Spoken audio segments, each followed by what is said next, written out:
मैं मां हूं, धरती मां। भक्ति मार्ग सरल नहीं होता।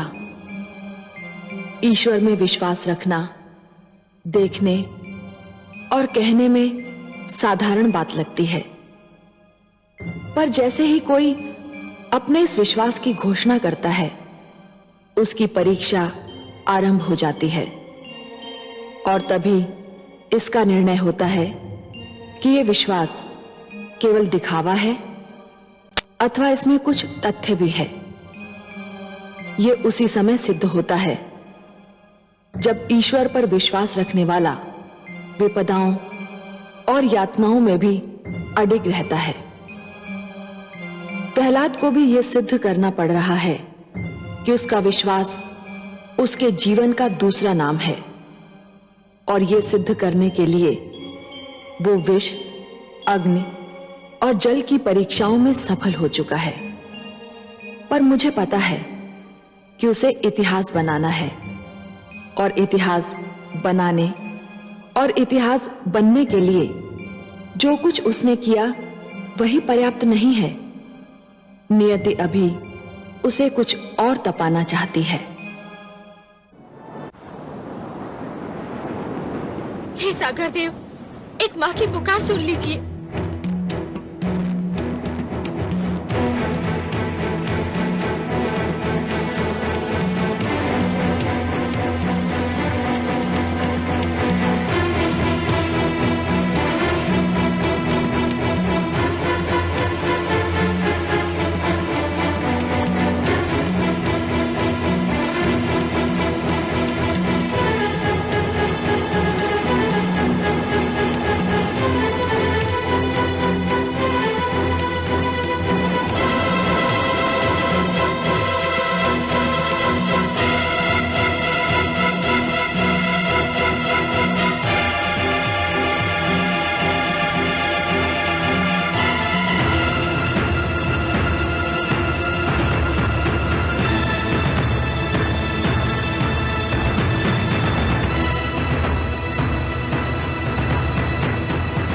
भगवान सर्वशक्तिमान, अनर्थ हो गया है। क्या हुआ? महारानी कायाधु राजभवन छोड़कर चली गई हैं। क्या? राजभवन छोड़कर चली गई? कहां चली गई? पुत्र वियोग में व्याकुल होकर वो सागर की ओर गई है, जहां कामरूप नरेश ने राजकुमार को डुबो दिया था। महाराज, महारानी कहीं जल समाधि ना ले लें। ये माता और पुत्र मिलकर मुझे पागल कर देंगे, पागल कर देंगे दोनों मिलकर। जाओ, रोको उन्हें। वो मेरे रोके नहीं रुकेंगी, केवल आप ही उन्हें रोक सकते हैं, और आपको उनको रोकना ही चाहिए, नहीं तो ये संसार क्या कहेगा। महाराज, ठीक है, तुम मेरे साथ चलो और कुछ सैनिक भी ले लो।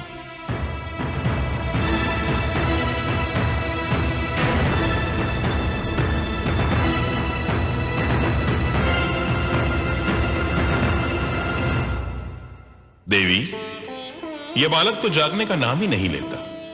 कब से सो रहा है, भला कब तक सोता रहेगा ये? बालपन की नींद है स्वामी, सो लेने दीजिए। आयु बढ़ती है, जीवन की चिंताएं और समस्याएं घेर लेती हैं, तब ऐसी नींद बहुत याद आती है। लोग तो तरस जाते हैं ऐसी नींद के लिए। आप सत्य कहती हैं देवी, पर बहुत सो चुका ये। अब इसे जागना होगा। कम से कम जाग कर ये तो देखे कि इसके ननिहाल में इसका आदर सत्कार कैसा हुआ। मुझे खेद है पिताश्री। प्रणाम पिताश्री, प्रणाम माते। पिताश्री, मुझे खेद है कि आप अपने नाती का और अधिक आदर सत्कार नहीं कर पाएंगे। क्यों पुत्री? क्योंकि इसकी माता इसके वियोग में तड़प रही है। पुत्र प्रहलाद को उसके पास लौटने में और अधिक विलंब हुआ तो वो अपने प्राण त्याग देगी।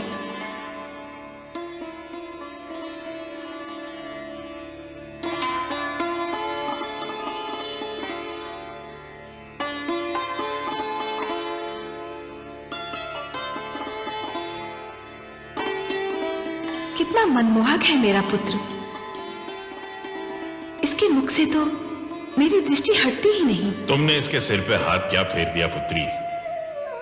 इसके माथे पर समस्त सृष्टि का तेज निखर आया है। मानो प्रकाश का मुकुट पहन लिया हो। सुनो पुत्री, तुम स्वयं जाके इस बालक को इसकी माता को सौंप दो। नहीं पिताश्री, पुत्र प्रहलाद को आपकी गोद में फेंका गया था। कयाधु भी इसे आप ही से मांग रही है। दुख से बिलखती इसकी माता को आप अपने हाथों से लौटाएंगे तो उसके हर्ष की कोई सीमा नहीं रहेगी। आप ही इसे ले जाइए। तुम कहती हो पुत्री, तो मैं ही इस बालक को इसकी माता को सौंप दूंगा।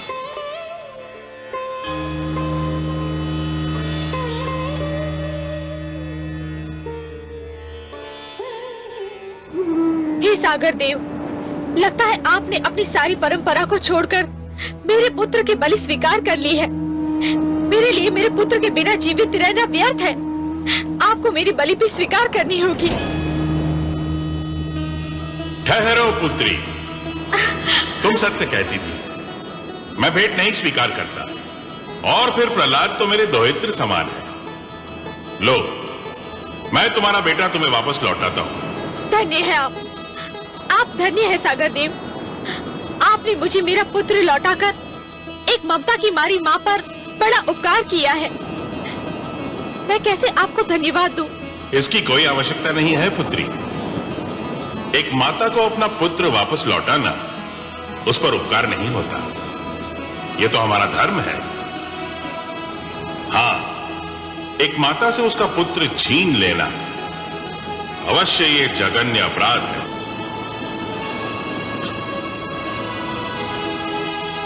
मेरा पुत्र,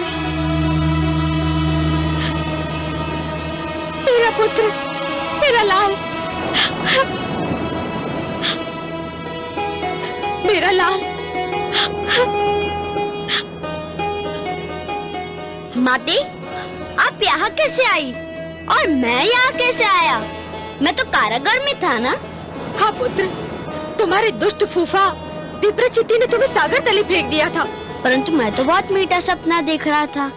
मैंने स्वप्न में अपने एक नानाश्री को भी देखा। मैं उनके गोद में था। मैंने माता महादेवी लक्ष्मी को भी अपने पास देखा। कितनी अच्छी थी वो। उनके गोद में जाकर मुझे यूं लगा जैसे मैं स्वर्ग में आ गया हूँ। मेरा पुत्र,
महारानी।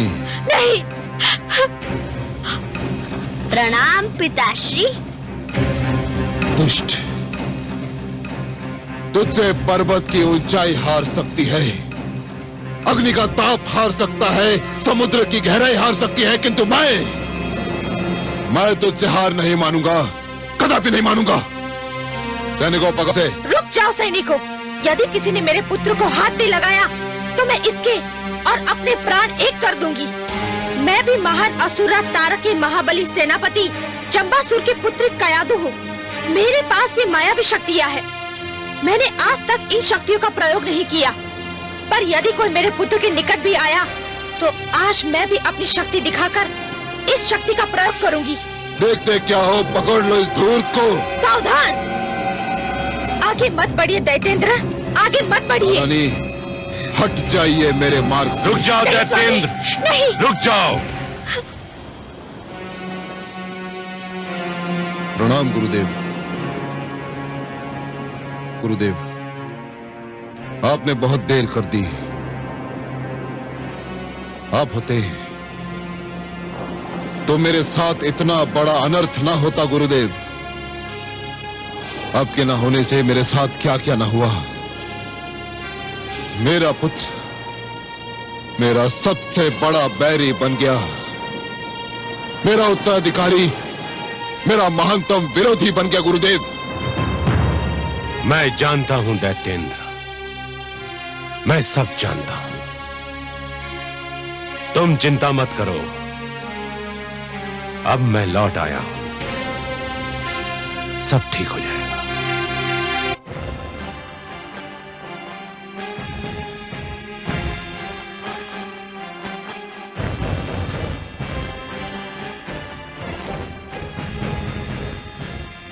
प्रणाम दैत्य गुरु। यशस्वी भव। प्रणाम भ्राताश्री।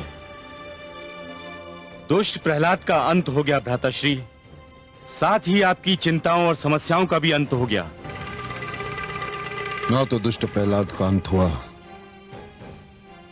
ना ही मेरी चिंताओं और समस्याओं का। वो पापी फिर बच निकला विप्रचित्ती, फिर बच निकला। तुमने जिस सागर में उसे फेंका था उसमें मेरी उमंगें डूब गईं, मेरी इच्छाएं डूब गईं, मेरी सारी योजनाएं डूब गईं। बस नहीं डूबा तो वो दुष्ट प्रहलाद उतर गया और एक बार फिर मैं मुंह ताकता रह गया। मैं भगवान हिरण्यकशिपु। धैर्य से काम लो दैत्येंद्र, इतना हताश होने की क्या आवश्यकता है। कैसे हताश ना हूं मैं गुरुदेव, कैसे हताश ना हूं। मैंने उस पर खड़क की बौछार करवाई, उसे ऊंचे पर्वत से नीचे फिकवाया, मैंने उसे विष दिलवाया, उसे अग्नि में जलवाया। और अब जब विप्रचित्ती ने उसे मारना चाहा,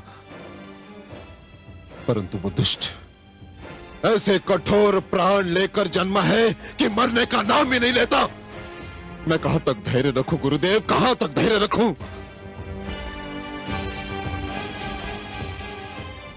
यह सब इसलिए हुआ था कि मैं यहां नहीं था। संभवतः मैंने तब पर जाकर भूल की थी, परंतु अब मैं लौट आया हूं। अब प्रहलाद को मेरे हाथों में सौंप दो, मैं उसे संभाल लूंगा।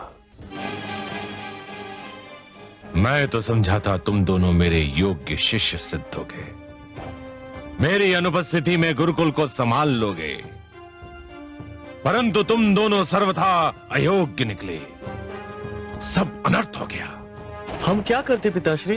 राजकुमार प्रहलाद। प्रश्न प्रहलाद का नहीं है, प्रश्न है गुरुकुल के शेष विद्यार्थियों का। प्रहलाद तो राजकुमार है, परंतु तुम तो साधारण शिष्यों को भी नियंत्रण में नहीं रख सके। राजकुमार प्रहलाद ने विद्रोह की ऐसी ज्वाला फैलाई कि हम विवश हो गए। धिक्कार है तुम पर। मैंने तुम्हें कृत्या क्रिया किस दिन के लिए सिखाई थी? तुम्हें कृत्या का प्रयोग करना चाहिए था। कृत्या अगर प्रकट हो गई तो राजकुमार को मार डालेगी पिताश्री। और यदि प्रहलाद जीवित रह गया तो समस्त असुर लोक मारा जाएगा। जाओ प्रहलाद को गुरुकुल में आने का संदेश दो। किंतु गुरुदेव, इतना सब घट जाने के उपरांत क्या महारानी कयाधु अपने पुत्र को हमारे साथ आने भी देंगी? मैं महारानी कयाधु को अच्छी तरह से जानता हूं। वो पुत्र की शिक्षा के नाम पर कोई भी बलिदान कर सकती है। जाओ उनसे कहो कि मैंने प्रहलाद को गुरुकुल में शिक्षा के लिए बुलाया है। जो आज्ञा गुरुदेव।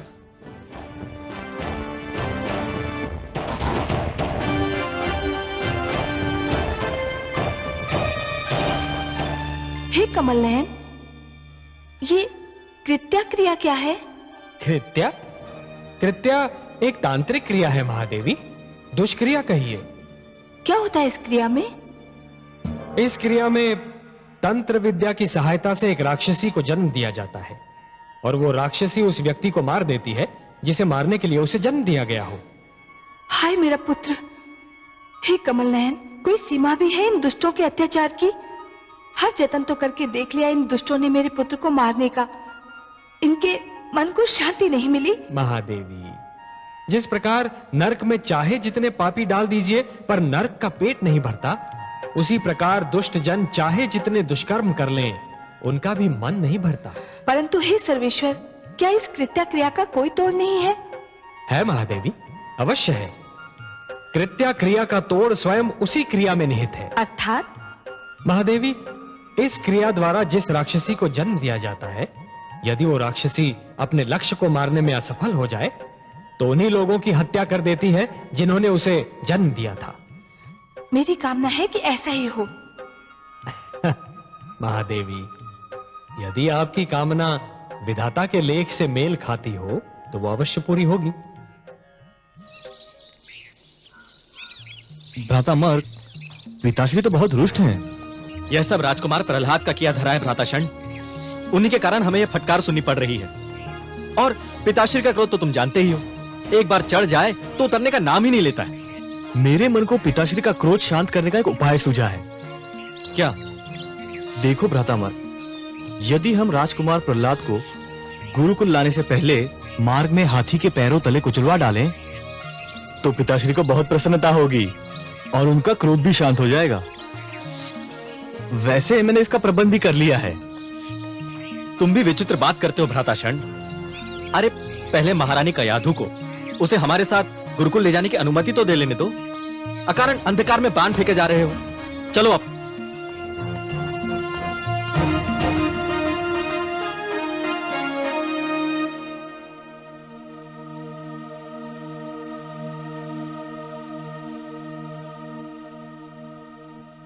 महारानी की जय हो। असुरों के गुरुकुल से गुरुजन शंड और अमर्क आपसे मिलने आए हैं। शंड और अमर्क? अब वे यहाँ किस लिए आए हैं? वे कहते हैं कि उनका आपसे मिलना आवश्यक है।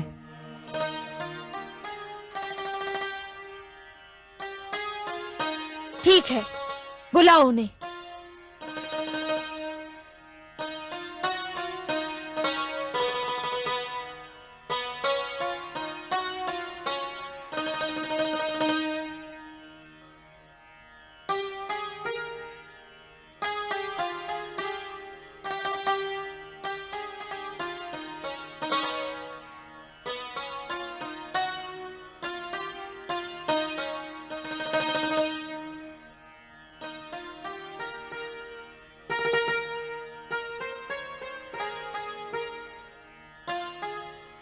प्रणाम महारानी।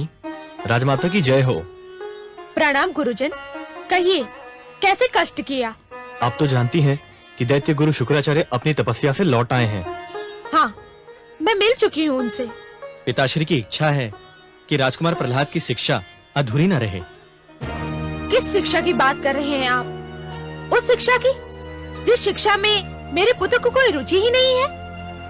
आपको तो अनुभव हो चुका है गुरुजन। तब बात और थी महारानी। राजकुमार प्रहलाद की शिक्षा का भार हमें सौंपा गया था और आपको तो ज्ञात है कि हम दोनों को उतना अनुभव नहीं था। परंतु अब पिताश्री शुक्राचार्य स्वयं लौट आए हैं। तो क्या हुआ?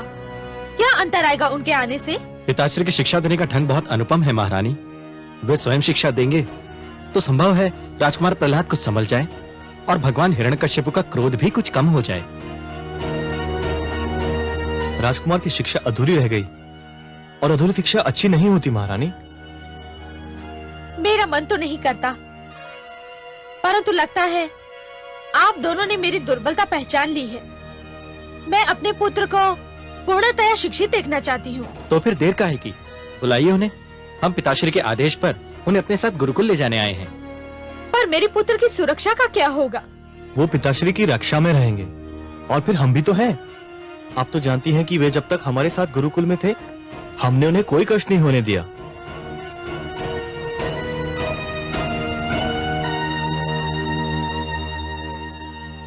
पुत्र प्रहलाद,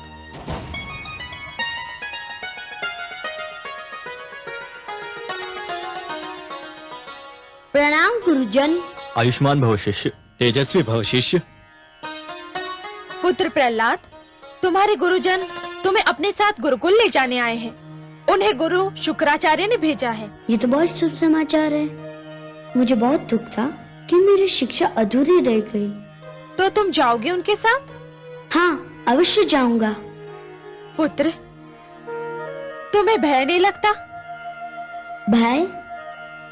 किस बात से भय माते? शिक्षा से भय या गुरुकुल जाने से भय? जो शिक्षा और गुरुकुल से डरते हैं वे जीवन में कुछ नहीं कर पाते। परंतु पुत्र, तुम्हें कुछ हो गया तो?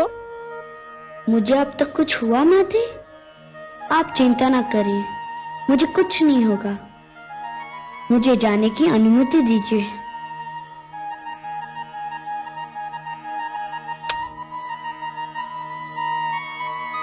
आयुष्मान भव पुत्र।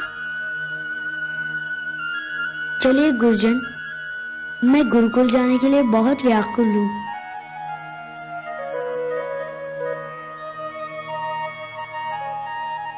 तुम्हारा आशीर्वाद है मेरे साथ। विश्वास करो, मुझे कुछ नहीं होगा। जाओ पुत्र।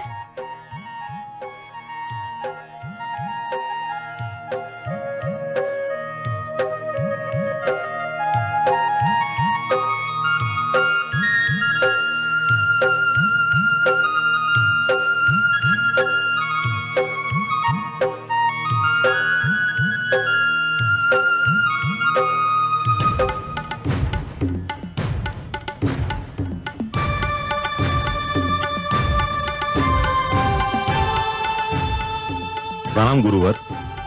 क्या समाचार लाए हो सेनापति? शुभ समाचार है दैत्य गुरु। महारानी कयाधु ने राजकुमार प्रहलाद को गुरुकुल जाने की अनुमति दे दी है। राजकुमार गुरुजन षंड और अमर्क के साथ गुरुकुल की ओर प्रस्थान कर चुके हैं। शुभ समाचार, अत्यंत शुभ समाचार। मुझे भय था हिरण्यकशिपु, कहीं महारानी कयाधु ममता की भावना के अधीन होकर प्रहलाद की राह ना रोक ले। पर दैत्येंद्र, यह तो आपके लिए अत्यंत शुभ समाचार है कि उन्होंने ऐसा नहीं किया। अब आप सब कुछ मेरे ऊपर छोड़ दीजिए। या तो मैं प्रहलाद को सीधी राह पर ले आऊंगा या सदा सदा के लिए आपकी राह से हटा दूंगा। मुझे शीघ्र से शीघ्र गुरुकुल पहुंचना चाहिए।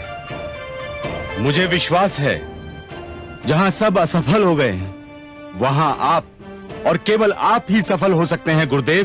किंतु गुरुदेव,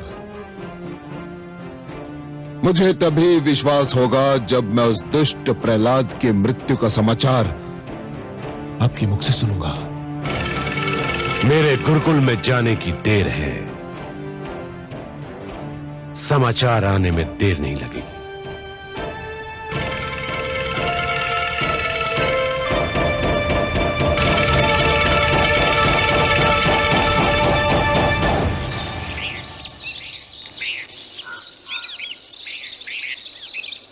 गुरुजन, आपने माताश्री को मनाकर मुझ पर बड़ा उपकार किया है। मैं अपने गुरुकुल के मित्रों से मिलने के लिए बड़ा व्याकुल था। वे भी तुम्हें देख के बहुत प्रसन्न होंगे। क्या हमें ज्ञात है कि मैं वहाँ आ रहा हूँ? नहीं नहीं, हमने यह निर्णय लिया था कि अचानक तुम्हें उनके समक्ष ले जाकर उन्हें अचंभे में डाल देंगे।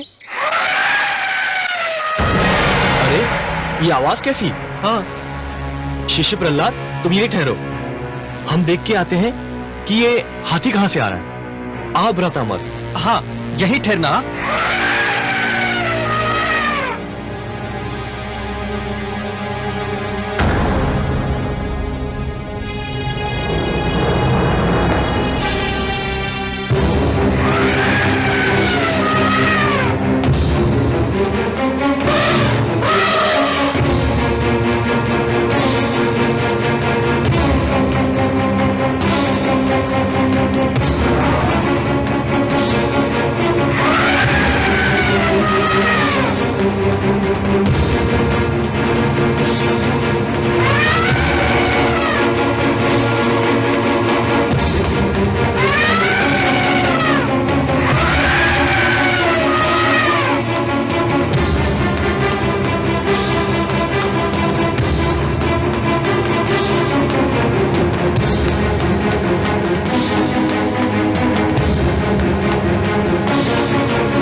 देखा आपने कमल नयन, मेरा पुत्र कितना निडर है, हाथियों से भी नहीं डरा, उनके समक्ष डटा रहा, वे ही सिर झुकाकर चले गए।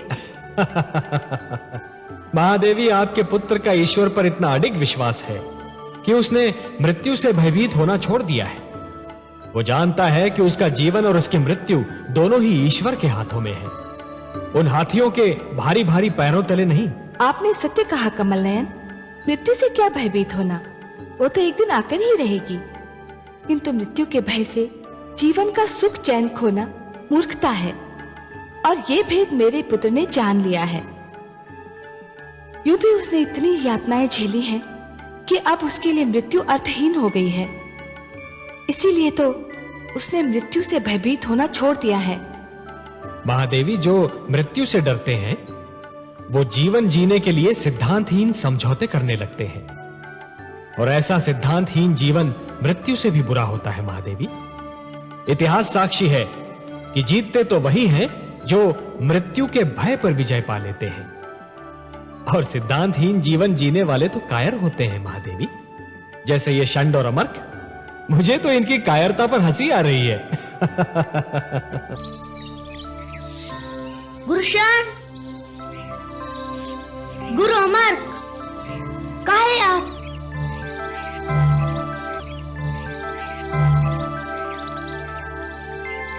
कहाँ चले गए थे आप दोनों?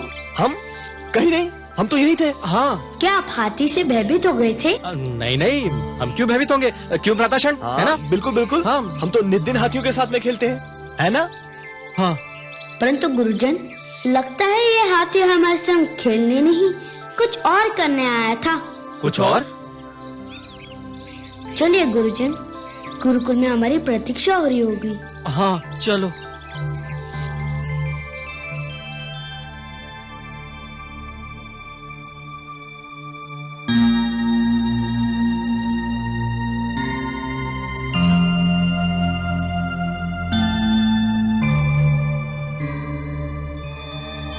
प्रणाम पिताश्री। प्रणाम गुरुदेव।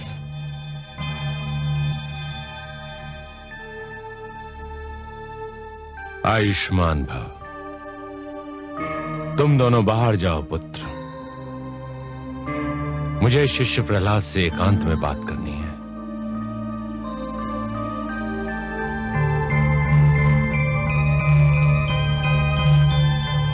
शिष्य प्रहलाद, प्रसन्नता हुई तुम्हें देखकर, कहो कैसे हो? गुरुदेव की कृपा से सकुशल हूँ। अब गुरुदेव के दर्शन से धन्य हो रहा हूँ। जानते हो प्रहलाद, मैंने तुम्हें यहाँ किस लिए बुलाया है? मेरी अधूरी शिक्षा संपूर्ण करने के लिए, और मैं इसे अपना सौभाग्य समझता हूँ कि मुझे आपसे शिक्षा मिलेगी। मैं चाहता हूं कि तुम्हारी शिक्षा संपूर्ण हो, परंतु उससे पूर्व मैं तुमसे एक प्रश्न पूछना चाहता हूं। मेरे प्रश्न का उत्तर दोगे? आपके प्रश्न का उत्तर देने की क्षमता तो नहीं है मुझ में, किंतु यथाशक्ति प्रयत्न करूंगा। शिष्य, तुम जानते हो कि दीपक का धर्म क्या है? प्रकाश फैलाना गुरुदेव, अंधकार से संघर्ष करना। संतान को भी कुल दीपक कहा जाता है, जानते हो? जानता हूं गुरुदेव। जानते हो तो फिर अपने कुल के लिए ऐसा दीपक क्यों बने हुए हो जो प्रकाश के स्थान पर अंधकार फैला रहा है, उनके कष्ट का कारण बना हुआ है। हे गुरुदेव, मैंने किसको कष्ट दिया? किसको कष्ट नहीं दिया? अपने गुरुजन को कष्ट दिया, अपने पिता को कष्ट दिया, अपनी माता को कष्ट दिया, और उससे बढ़कर अपने आप को कष्ट दिया। तुम्हें कटारों की तेज धार पर रख लिया गया, पर्वत से गिराया गया, विष पिलाया गया, नागों के बीच छोड़ दिया गया, अग्नि में जलाया गया, सागर में डुबोया गया। परंतु ये सब मेरे लिए कष्ट नहीं सिद्ध हुए, ये सब तो मेरी परीक्षाएं सिद्ध हुई, और आपकी कृपा से मैं इन परीक्षाओं में सफल हुआ। संभव है, किंतु तुम अपने माता पिता और समस्त असुर लोक के कष्ट का कारण तो बने हुए हो। उसका क्या उत्तर है तुम्हारे पास? हे गुरुदेव, यदि उनके कष्ट का कारण मैं होता तो विश्वास कीजिए मैं अपने हाथों अपने जीवन का अंत कर लेता। परंतु ये सत्य आप भी जानते हैं और मैं भी जानता हूँ कि उनके कष्ट का कारण मैं नहीं हूँ। तो कौन है उनके कष्ट का कारण? मेरे प्रश्न का उत्तर दो प्रहलाद। मैं नतमस्तक होकर आपसे क्षमा याचना करता हूँ गुरुदेव, परंतु आपने मुझे उत्तर देने का आदेश दे ही दिया है तो मेरा उत्तर भी सुन लीजिए। उनके कष्ट का कारण आप हैं।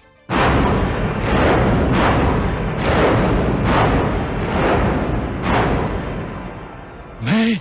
हाँ, हे गुरुदेव, आप मुझे क्षमा कीजिए, किंतु आपने अपना गुरुधर्म बुलाकर सबको कष्ट में डाल दिया। क्या बक रहा है धूर्त? मैंने अपना गुरु धर्म बुला दिया है? कैसे? हे गुरुदेव, आपने अपने अहंकार के वश देवताओं और असुरों के बीच मतभेद की दीवार खड़ी कर दी। प्रहलाद! सत्य कड़वा होता है गुरुदेव, परंतु क्या ये सत्य नहीं कि आपने अपने पद की रक्षा के लिए असुरों को देवताओं से लड़ा दिया? आपको हर पल अपने अपमान का ध्यान रहा, हमारे कल्याण का नहीं। आप स्वयं व्रत करते हैं पर असुरों को व्रत करने से रोकते हैं। आप स्वयं तप करते हैं पर असुरों से कहते हैं कि वे दूसरों का तप भंग कर दे। आपने शिक्षा को विभाजित कर दिया है। अपने पुत्रों और राजकुमारों के लिए शिक्षा के कुछ और नियम बनाए और साधारण असुर बालकों के लिए कुछ और। हे गुरुदेव, गुरु वो होता है जिसके चरण छूते ही मन में ज्ञान का उजाला फैल जाता है, परंतु आप कैसे गुरु है जो आपके चरण छूता है उसके मन में अहंकार का अंधकार डेरा जमा लेता है। बंद कर ये विषैला प्रहलाद। नहीं गुरुदेव, आज सुन ही लीजिए, कह लेने दीजिए मुझे अपने मन की बात। मेरे पिताश्री ने ईश्वर होने की घोषणा कर दी। अब चाहते तो उन्हें रोक भी सकते थे, उन्हें अंधेरों में भटकने से बचा सकते थे, परंतु आपने उन्हें और उकसाया, उन्हें और बढ़ावा दिया और अब वे इतने दूर जा चुके हैं कि उनका लौटना संभव नहीं। दुष्ट बालक, मेरे मन में तो आता है कि मैं इसी क्षण तेरा गला दबाकर तुझे मार डालूं। तो दबा दीजिए गुरुदेव, आपके हाथों मुझे मृत्यु प्राप्त हुई तो मैं इसे अपना सौभाग्य समझूंगा। अवश्य प्राप्त होगी दुष्ट, अवश्य प्राप्त होगी। मैं तेरे सिर पर काल की छाया मंडराते देख रहा हूँ। हट!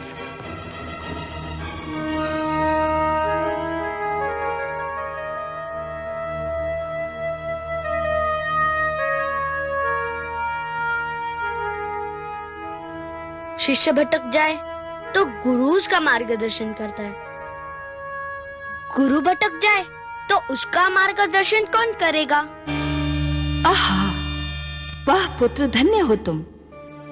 हे कमल नयन, सुनिए आपने मेरे पुत्र की बात। एक बालक ने जीवन का सारा दर्शन सामने रख दिया। इसी को कहते हैं गागर में सागर समो देना। महादेवी, सब लोग जीवन को विद्या की दृष्टि से देखने का प्रयास करते हैं, परंतु आपका पुत्र जीवन को भक्ति के नेत्रों से देखता है, इसलिए जीवन के सारे रहस्य उसे विदित हैं। और महादेवी, प्रहलाद को जीवन का एक सीधा और सरल सत्य भी ज्ञात है, और वो सत्य ये है महादेवी कि जिस प्रकार जब एक पुरुष भटक जाता है तो केवल एक ही व्यक्ति भटकता है, परंतु जब एक नारी के पैर डगमगाने लगते हैं तो समस्त परिवार डगमगा जाता है। उसी प्रकार जब एक शिष्य भटकता है तो केवल एक ही छात्र भटक जाता है, परंतु जब एक गुरु भटक जाता है महादेवी तो समस्त छात्र समाज भटक जाता है, और जब समाज भटक जाता है महादेवी तो समस्त राष्ट्र का संकट बन जाता है। परंतु हे कमल नयन, इतनी छोटी सी बात दैत्य गुरु शुक्राचार्य की समझ में क्यों नहीं आती? इसके कई कारण हैं महादेवी। हठ, अहंकार, घायल अहम की पीड़ा, और सबसे बढ़कर बुद्धि और विवेक का अंधा विरोध। उन्होंने अपनी सद्बुद्धि को अपने अहंकार के पास रहन रख दिया है। दैत्य गुरु शुक्राचार्य स्वयं भी भटक रहे हैं और हिरण्यकशिपु को भी भटका रहे हैं।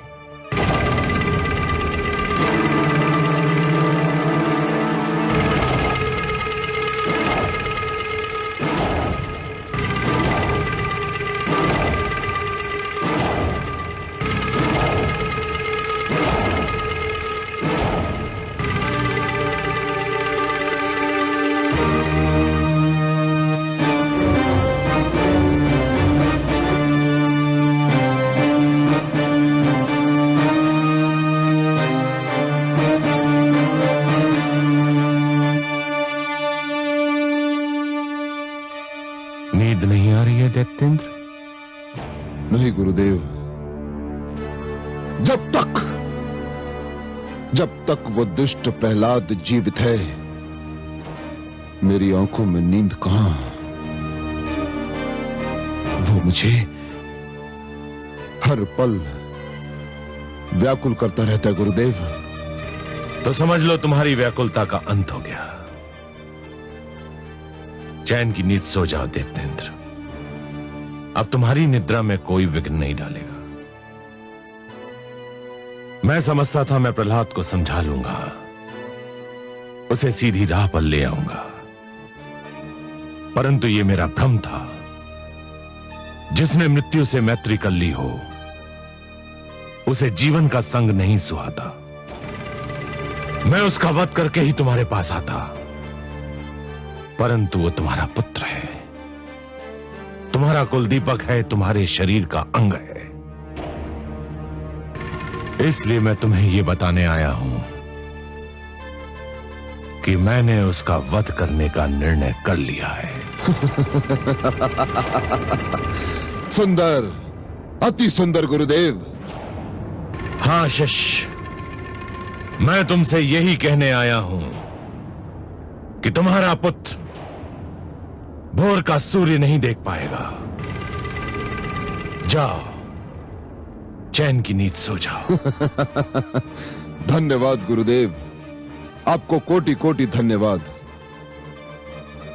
मुझे तुम पर गर्व है शिष्य कि तुम असुर लोक के लिए और अपनी प्रजा का धर्म बचाने के लिए अपनी संतान को भी त्याग सकते हो।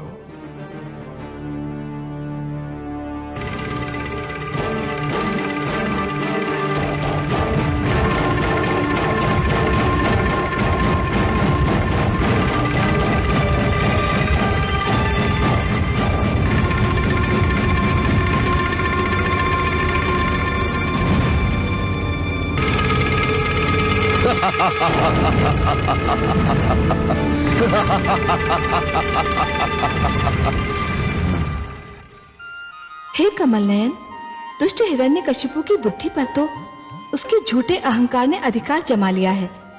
अपने ईश्वर होने के मद में वो कब का भूल चुका है कि वो प्रहलाद का पिता भी है। परंतु दैत्य गुरु शुक्राचार्य को क्या हो गया है? वो तो 2 पुत्रों षंड और अमर्क के पिता भी हैं। वो किसी के पुत्र का वध करने की बात कैसे सोच सकते हैं? उनका पितृत्व क्यों खो गया है? क्रोध के कारण महादेवी, क्रोध के कारण। जिस प्रकार अग्नि सूखी लकड़ी को सरलता से जला देती है, उसी प्रकार क्रोध सुंदर भावनाओं को सहजता से भस्म कर देता है। हे नारायण, दैत्य गुरु शुक्राचार्य तो विद्वान हैं, तो फिर वो ये क्यों भूल गए कि क्रोध विवेक का शत्रु है? उसे भूलने का कारण है उनका मुझसे वैर। वो मेरे विरोधी हैं, इसलिए मेरा विरोध करने की धुन में वो विवेक तो क्या स्वयं को भी भूल गए हैं। मेरा विरोध करने की भावना उनकी विद्वत्ता पर भारी पड़ चुकी है महादेवी। और अब दैत्य गुरु शुक्राचार्य कोई भी सीमा पार कर सकते हैं। आश्चर्य है, क्या दैत्य गुरु शुक्राचार्य ये भी नहीं जानते कि सीमा से अधिक विरोध अपने ही दुख का कारण बन जाता है? नहीं जानते महादेवी, दुर्भाग्य से वो इस सत्य को नहीं जानते, पर अतिशीघ्र जान जाएंगे।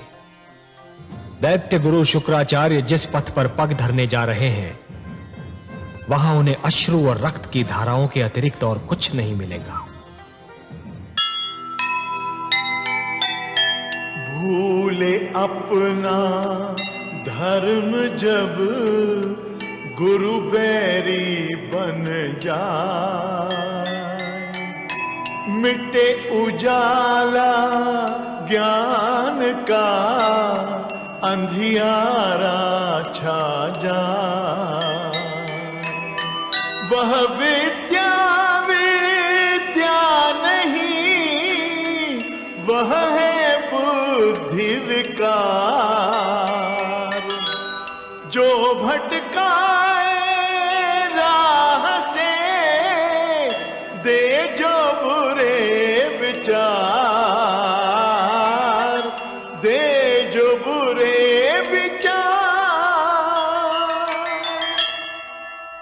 तो सुनेगा